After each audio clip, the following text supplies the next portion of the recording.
delay ng transmittal sa Senate ng Articles of Impeachment. Huwag intrigahin. Ayan. Huwag daw intrigahin ni Senator Amy Marcos. Yung ba ang ibig sabihin Manang Milky? Ayan. Inintriga ba ni Manang Amy? Ayan.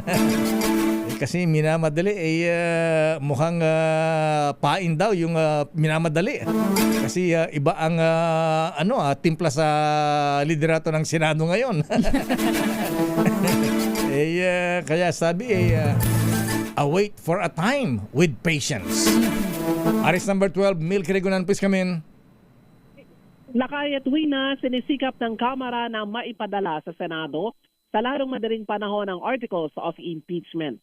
Sagot ito ni House Prosecutor Terry Ridon sa tanong ni Senator Amy Marcos na bakit daw pinatatagal ang transmittal gayong napakaraming personnel ang pwedeng mga siwa sa reproduction ng kopya na maipapamahagi sa mga senador.